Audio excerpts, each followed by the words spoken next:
Good evening and welcome to this edition of Black Nouveau. I'm Joanne Williams. This week we'll show you a special fishing clinic at Washington Park. We'll enjoy the musical sounds of Rare and remember the Milwaukee Repertory Theater's production of Ma Rainey's Black Bottom. That was August Wilson's first Broadway hit. We begin with some winter fun, though, a profile of the Ebony Ice Ski Club. Liddy Collins really got into this story.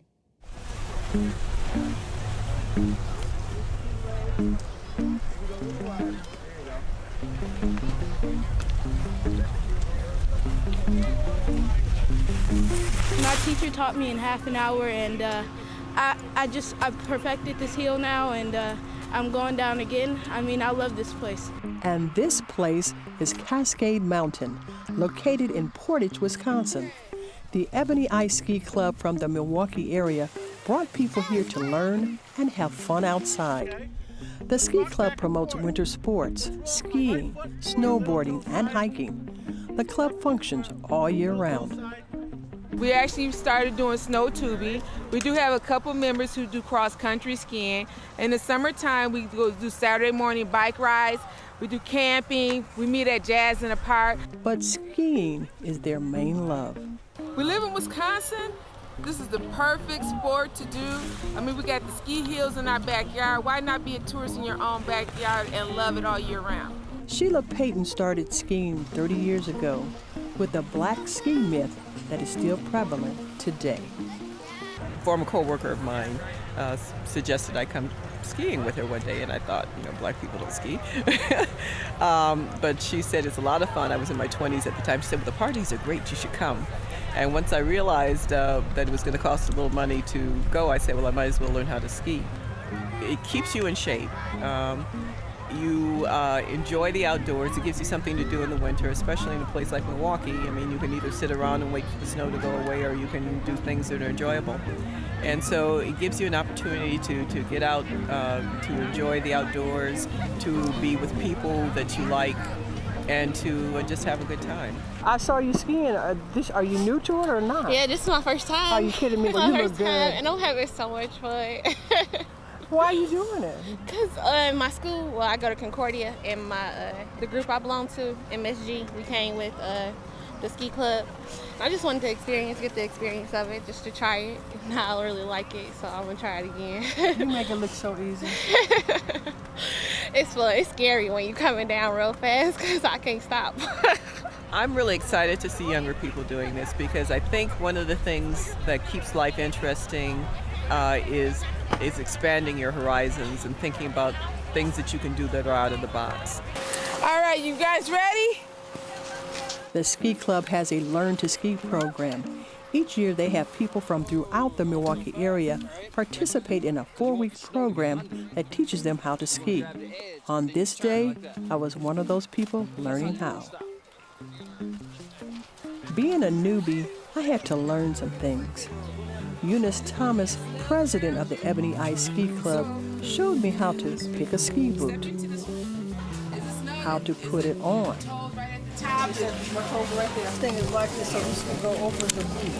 Right. I had to learn how to walk in the boot. Like I'm leaning forward. Right. Pick a helmet. Is that the way it's supposed to go? Pop it. Okay. Pick skis. It's usually on your shoulder, And learn how to carry them. so you don't hit anybody in the head.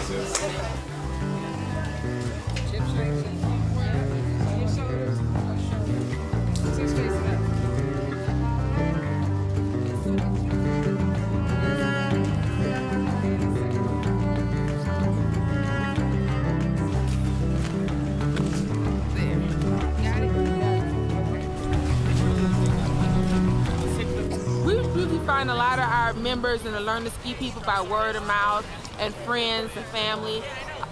Once they're in the skiing and they realize how much fun it is, it's like they found another niche. Skiing can be expensive.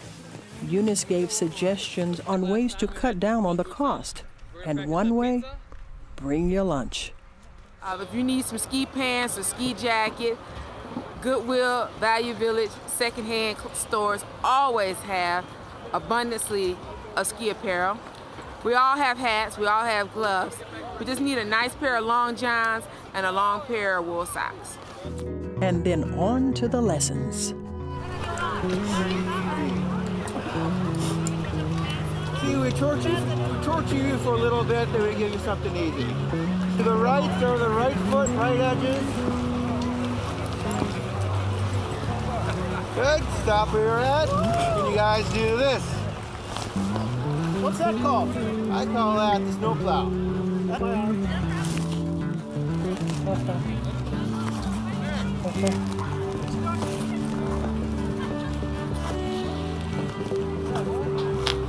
I can't tip. It's not tipping.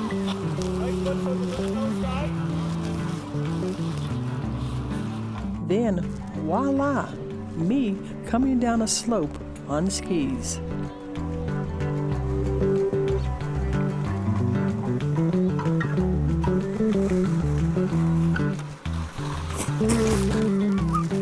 Even though I fell because I could not stop, it was fun, and the surroundings pretty. It's pretty. And it's a high that you can't buy with anything else. You can't buy this high. This high that's gotten from skiing down a hill keep people joining Ebony Ice Ski Club. We actually have a lot of members who actually, they raised their kids and they, did what, the proper thing, get the kids out the house. Now they're back and they want to do something that they want to do in the winter, and they've actually came and learned how to ski with the club.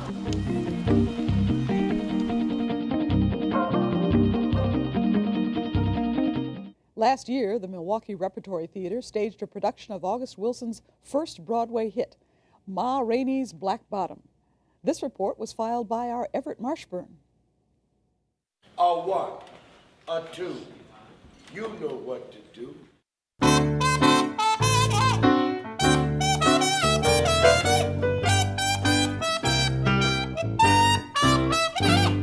Rambling man makes no change in me.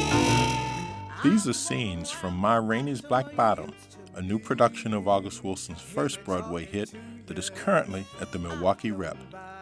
Ma Rainey is an actual historical character. She was called the Mother of the Blues, and she was very popular during the 1920s. She was kind of a pioneer. She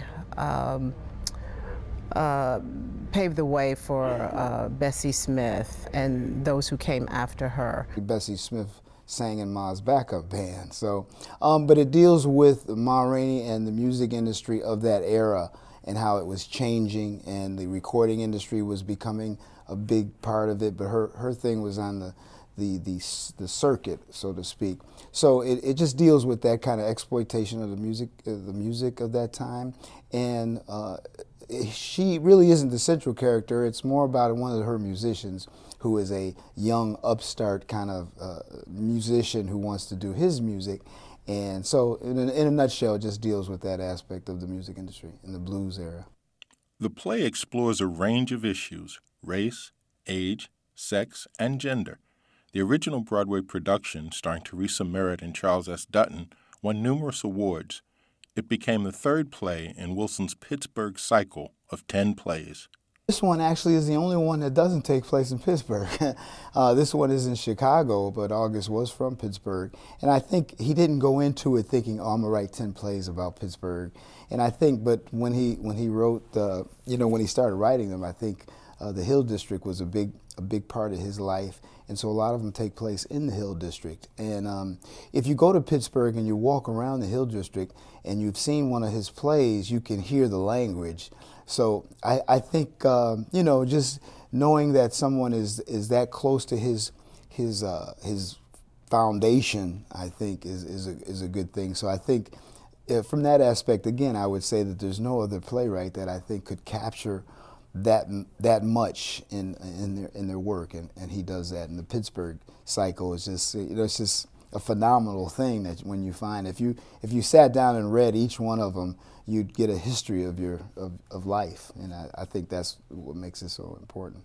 When August was writing, he would go to little diners and dives and just places and just listen to how people talked, and he'd write it down kind of verbatim, kind of what they said and how they said it.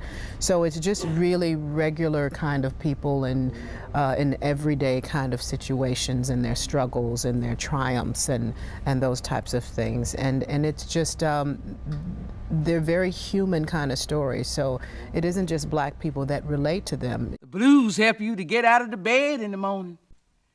You get up knowing you ain't alone. There's something else out there in the world. Something's been added by that song. This be an empty world without the blues. I take that emptiness and try and fill it up with something. You fill it up with something the folks can't be without, Ma. That's why they call you the mother of the blues. You fill up that emptiness in a way like ain't nobody ever thought of doing before. Now they can't be without it. I ain't started the blues way of singing. The blues always been here. August was a poet before he was a playwright, and so his language is very poetic and lyrical, and so it's a challenge, and it's also a joy to work on his work because you know, there's a lot to deal with and a lot to handle, and it's fun trying to find all those different intricacies of the characters, which each character is very, very multi-leveled, and you know, they're very spiritual as well. I originated the role of Aunt Esther in his second to last play, Gem of the Ocean. So I've done Gem of the Ocean, of course. I did Joe Turner's Come and Gone at Penumbra Theater in where I'm from, Minneapolis. I've done Ma before. This is my third Ma Rainey. And I've also done Piano Lesson. So I'm trying to make my way through the canon. This one for me it's the fourth time I've directed it. I did play the lead guy back when I was young enough to do that. And I also directed it. So it's close to me because I met August at a time before the play came out, before he was a big name person. Charles Dutton was a friend of mine who played Levy on Broadway. And so during that time, to see what became of this man that I met who had just written this play, it has a special place for me because it was my first experience with him, and then I've had such a rich experience with this particular play. I've directed or acted in 18 productions of August's work. So, you know, it's the first one, so it makes me feel good to be back at it. Even Adam in the garden taking a chance. Adam didn't take time to get his pants off. Hear me talking to you. I don't bite my tongue. Every year, E.B. Garner, a retired county parks worker and master angler, gets out his load of fishing poles and holds a clinic for kids at Washington Park. This year, he marked a milestone, and we were there.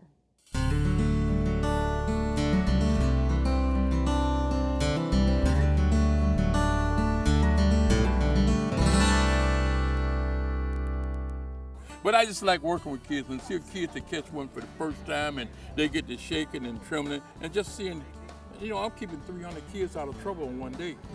Fishing serves many purposes, sometimes catching your dinner. No, I want to have the fish. I want to take it home. Well, hold it tight, real tight, real tight. I'm going to let it go. No. You got to put him over here. Put him in the bucket. You got to put him in the bucket. I won't have him. I want to take him home. You want to take him home? Sometimes not. Bucket boy, that. Catch him next year. You might be able to. What's his name? Fishing gets you outdoors, enjoying nature. Just grab him. I'm scared when he moves. That's the thing I'm scared of. Touch him again. And as in the case of E.B. Garner's Fishing Club, a chance for grown-ups and kids to share an experience like no other.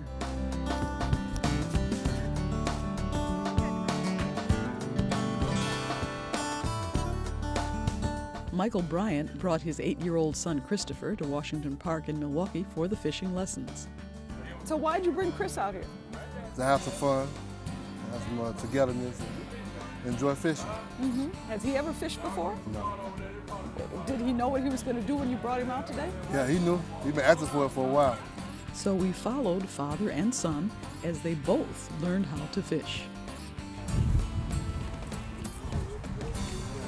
Yeah.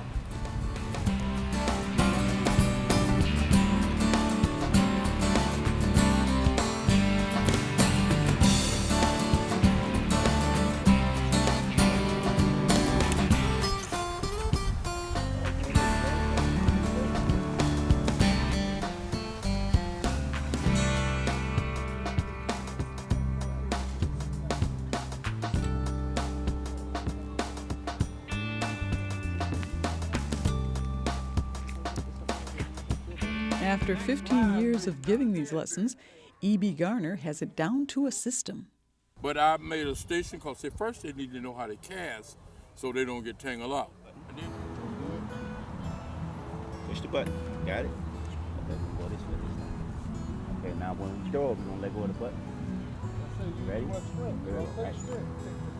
See there? What do you think? So what's the secret to a good cast?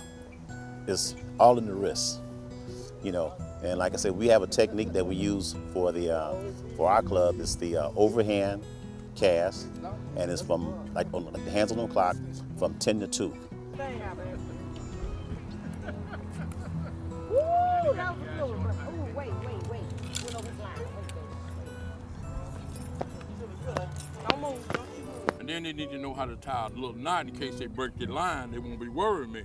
Your hands, so you got to do what you got to do. Look like Daddy's trying to show you. Twist it. Get in through this hole. That hole, right? Watch your finger.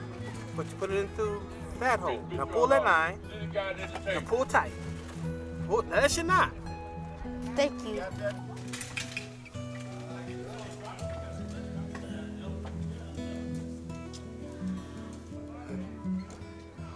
There you go. Y'all have fun now. Okay. All right. And then you learn how to put the bait on the hook so you don't be end up feeding the fish all the time. So there you go. Did you see that? How I did that? And that's all you need. And then you got to learn how to take the fish off the hook so you don't get finned in a certain way. You remember how to carefully carry your pole. And then I teach water safety. You fall in the water, I throw it in the water. If you don't grab that, you're gonna. You know what that means? Yes. Okay, how many of you know how to swim? You know how to swim? Mm-hmm. So if I throw you in the water, you can swim to the other side? Yes, maybe. Maybe, okay, but if you don't, then what? You drown, right? Yes. Okay, I suggest you go to the boys club, YMCA, county parks, and learn how to swim, okay? Mm-hmm. Oh, if somebody fall in the water, don't go in the water behind them. Please don't. Put your hand like this and holler, help, help, okay? Let me see you do that. Help, help. You gotta holler louder than that. Help, help. There you go. Somebody will come and help you because if I'm drowning, he come to get me and I grab him like this, what happens? We both go drown because I'm not gonna let him go, okay? Okay? And a lot of times just try standing up, and a lot of times you be shattered enough, you can stand up and walk out, okay? Okay? Yes, sir. Okay, okay. Yes, sir. E.B. does this year after year because he wants to share his passion with kids who love the attention. He receives some donations from the Brewers, the Urban League, UWM, and Northwest Funeral Home, and it's all free for the kids. But mostly, the costs come out of his pocket. I started out 15 years ago with 5 kids out of my grandkids, 1 kid out of the neighborhood, and each kid brought a kid, so it's 12 kids.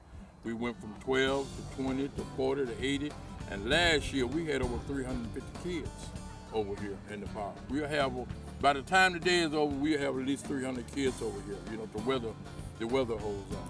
Kids come up year after year and after year, and I teach them how to fish, and I went out and bought 300 poles because I hate to see a kid say, I ain't got no pole, and he can't fish, you know what I mean? You do that to kids, you can save just 1 kid, but you look at the kids, see, I've been doing it 15 years. I haven't had 1 fight, 1 pushing, or 1 shoving. Kids just sit there with their mouth open and want to learn. Look at this. That's a nice perch. What is it? He said a fish. Christopher, tell me what it is. I don't know what color it is, though. but it's a fish that moves a lot. Is that the first time you've seen a fish on a hook like that? Yes. What do you think of it? Did you touch it? No. Here, go ahead. Here, let me hold your pole. Now grab the fish. Grab it. Grab it. What? You gotta grab it and hold on to it. Hold him tight. What? Let me show you. Take the fish. I take a towel. You hold them like this. Get you a pair of needle nose. See how that works? Bring it back just the opposite way you put them in. What you gonna do with it? You gonna put them in your pocket? No. Oh yeah? I thought you could put them in your pocket. Okay. Why'd you want to bring your son out? Just Saturday's a good day to be together, that's all. Have fun fishing.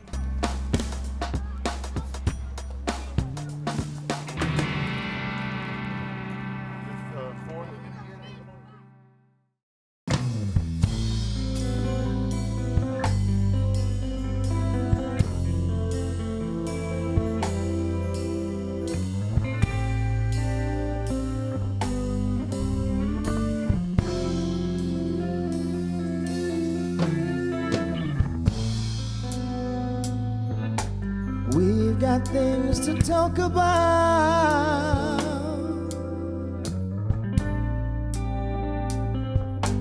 Can we come together?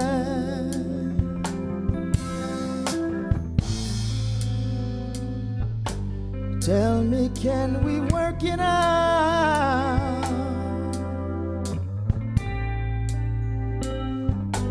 Can we change the weather?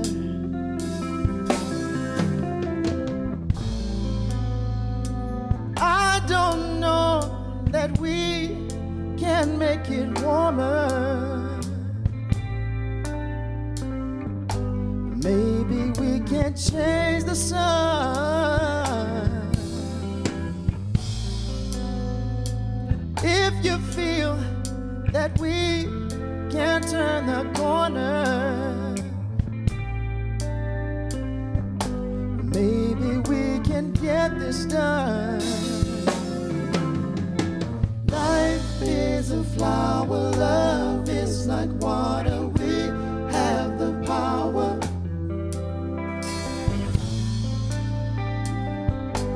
We can make it rain.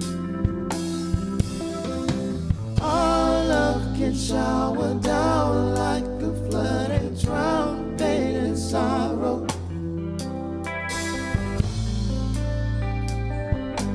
We can make it rain.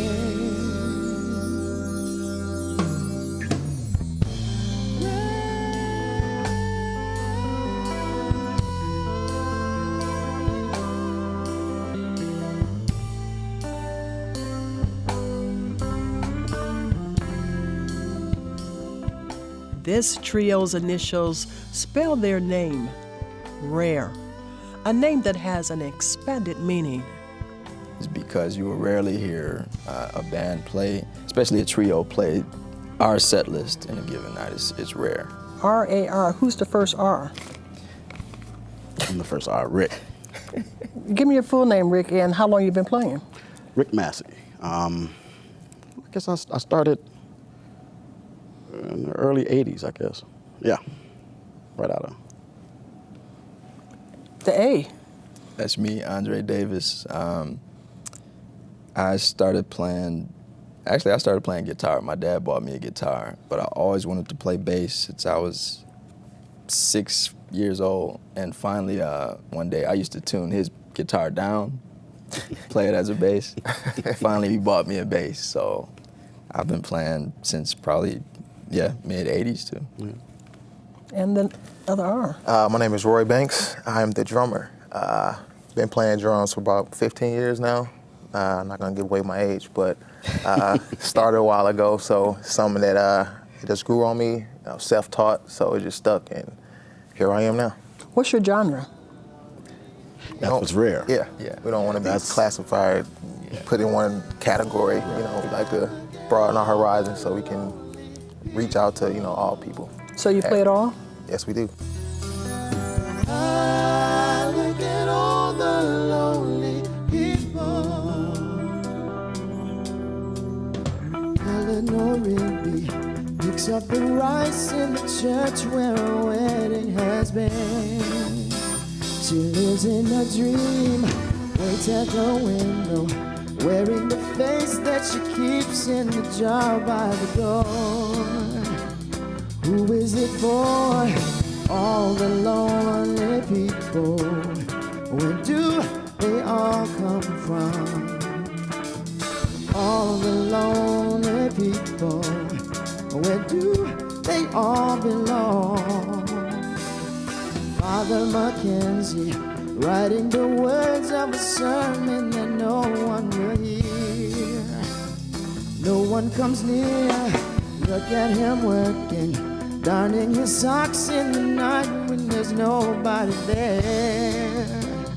What does he care? All the lonely people, where do they all come from? All the lonely people, where do they all belong? Oh, look at all the lonely people. Look at all the lonely people. Look at all the lonely people. Look at all the lonely people.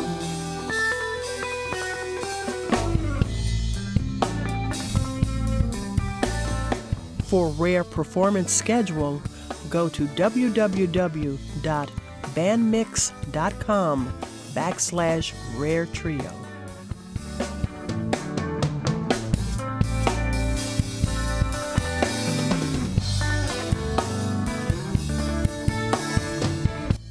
And that's our program for this evening. For Black Nouveau, I'm Joanne Williams.